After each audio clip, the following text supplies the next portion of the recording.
Hello everyone and welcome to another video. Now with all the hardware releasing recently, it feels impossible to keep up with everything PC related. In fact, the only way I'm able to retain some sort of review schedule is because I get told when new products are coming out, usually by you guys. I then forget I was told and a couple of days later, see a few videos from other tech YouTubers on the very product I was previously informed about. That was certainly the case with this, the GTX 1650 Super. The small Palit GTX 1650 Super to be precise. After spending a couple of days with it, well, I'm happy to say it's my new favourite entry-level graphics card. I mean it. The standard 1650 in my opinion was okay, but it cost too much for what it offered. This fixes that problem by, well, costing nearly the same. But it offers on average around 30 to 40% more performance at 1080p, which means it will equal or surpass AMD's aging RX 580, another personal favourite of mine and very popular card. I bought this Palit version because it is currently the cheapest model in the UK and therefore sets the basic benchmark of what the 1650 Super can achieve. You know, if you want a 1650 Super and your budget is already stretched to the limit, will the cheapest model suffice? After all, some of the better cards do only cost around £15 to £20, dollars or euros more. I've been a long time fan of Palit. The no frills basic black design is what always appeals to me. You guys know I'm not one for RGB lighting or bright colours. Maybe that's why my favourite part of a fireworks display is the moment they stop. I'm getting sidetracked. Like all 1650 Supers, the Palit version still requires a single 6-pin power connector, which may prevent some of you 750 Ti or 1050 owners out there from upgrading, but with a recommended 350 watt power supply minimum, anyone with a less than stellar PSU need not worry too much. Let's dive into the specs before testing. The first noteworthy feature is the 4GB of GDDR6 VRAM. See, for some, this may be what turns you away, but at 1080p resolution, the ideal res for such a card, the 1650 Super will have no problems hitting 60 FPS at high or above settings in most cases. Or maybe not. Why not start with the game that will throw my previous statement through the Valentine Saloon window? Red Dead Redemption 2. Ultra settings are overrated anyway. Now in Red Dead Redemption 2, the newest and most demanding of today's tested games, I was able to achieve 55 FPS on average, with respectable 1% and 0.1% lows. Now the odd thing about the in-game graphical menu here was that it only detected the card as having 3.3GB of VRAM, and when I tried to change the settings to Ultra, the game wouldn't let me, though I'm sure this can be turned off somewhere. It doesn't really matter because the game isn't going to run very well at Ultra settings, hence why I used a mixture of medium and high. However, it still looks fantastic. When you're walking through towns such as Valentine here, the frame rate will dip to say the low 50s, but as you make your way into the wilderness a little bit, you can expect to see between 55 and 60 in some areas. This is a massive open world and the frame rate really does vary depending on what you're doing and where you are on the map. Where you will be able to make use of Ultra settings though is in Battlefield 5, which runs very nicely, almost flawlessly in fact, with the 1650 Super. Feel free to crank everything up to Ultra here. I did turn VSync off and resolution scaling is of course at 100%. I'm playing the Treleur, if that's how you pronounce it, uphill level here. This is probably one of the more demanding levels, but each level will totally have a different impact on performance. You should know though that 60 FPS is easily achievable with the 1650 Super and Battlefield 5 even at the highest in-game settings. Next up we have Crysis. I know it's a very old game, but it's one that still puts even modern cards through their paces. Here though, with the absolute maximum settings including 8x anti-aliasing, we were able to exceed 60 frames per second. This is the Crysis in-game GPU benchmark run, and as you can see, things are running pretty smoothly. So, in Dirt Rally 2, Ultra settings here granted us 60 frames per second on average, with a 1% low of 50 and a 0.1% low of 48. CMAA was also enabled, and you will see a few dips below 60, but if you want to counteract this, then you can turn anti-aliasing off altogether, or drop the graphical preset down too high, or adjust a few settings as you see fit. Dirt Rally 2 looks very nice and plays very well on the 1650 Super.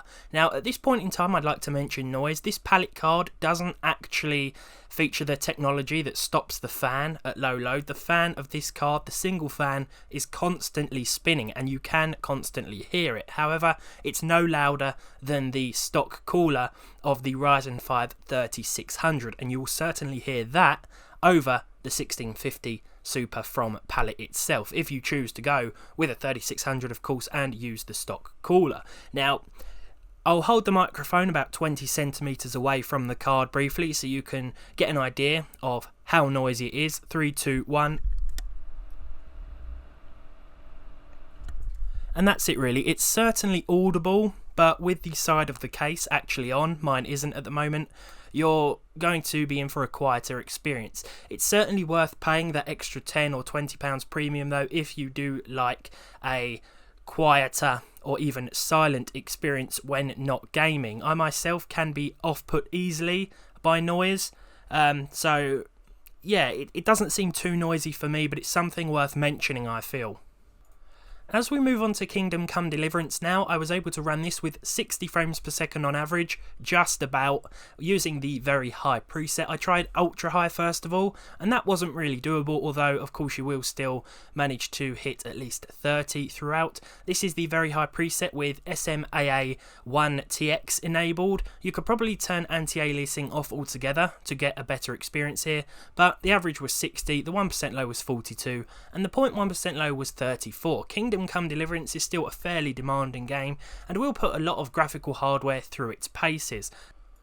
Now, I wasn't really sure what to expect in PlayerUnknown's Battlegrounds, but even with the Ultra preset we were able to achieve 81 frames per second with 0.1% and 1% lows of 46 and 63. I don't know why I read them off in reverse order, but anyway, 81, 63 and 46 are the results you're going to see with a 1650 Super paired with 16 gigs of RAM and a Ryzen 5 3600. It's a very playable experience here with very little stutter to speak of. This of course will depend on what you're doing, where you are on the map. Again, Rage 2, I wasn't really sure what to expect either. Ultra settings once again with motion blur turned off, and we saw 67 frames per second on average, followed by 1% and 0.1% lows of 58 and 54. Rage 2 seems to run fairly well on a lot of new cards though. It can cause some trouble on older hardware. It looks fantastic and runs very nicely on the 1650 Super from Palit. Just like with the rest of the games, feel free to adjust the settings to your liking. If you drop a couple of things to high, then you will see even more of an improvement with that number. Although, as I said, you're going to pretty much have a very constant experience that's going to be very enjoyable on this card. Now with the Outer Worlds, it's an interesting one because the difference between the high and very high settings seems to have a massive effect on the frame rate. Here with the high settings we were averaging 86, but as soon as I turned things up to very high, well, that dropped to just below 60, and the ultra settings, well, they certainly gave us a lot of problems. There was a lot of stutter, and I wouldn't really call it playable, to be honest, with the ultra settings, even if the average frame rate wasn't too bad. Here though, with high, the game looks very nice, it runs very well, and there isn't really much stutter to speak of. In emptier areas of the various maps, you will see this frame rate shoot up to the high 90s as well, which is always nice. But for the most part, it's going to be hovering between 75 and 90. I've really enjoyed my time with the Palit 1650 Super. I'll probably keep it in my personal rig a little while longer. I think it's an excellent card if you're just getting into gaming right now. You have a 1080p screen, you're looking to hit 60 FPS with high or very high, maybe even ultra settings, then this seems like a wise choice. Of course, it's also worth considering the 580.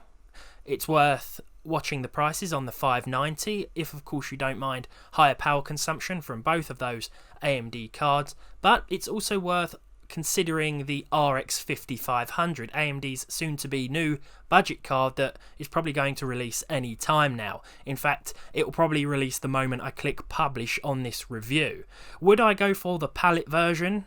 Personally, I know I bought it, but would I recommend it? Well, it is the cheapest, and if you are on a tight budget, then it may be the one to go for, but keep in mind that you could pay maybe even just $10, £10, €10 more, and have yourself a slightly better version. I think a Palit OC version also exists, and that costs about £5 more here in the UK, but it just wasn't available at the time that I got this one. There are a few factors like that to bear in mind, and hopefully I'll have some comparisons for you guys very soon too. I also want to check out the overclocking capabilities of this card in another video, but for now, I hope you've enjoyed it. I hope this helps you make your mind up as to whether or not a 1650 Super is right for you. It's certainly worth it over the standard 1650.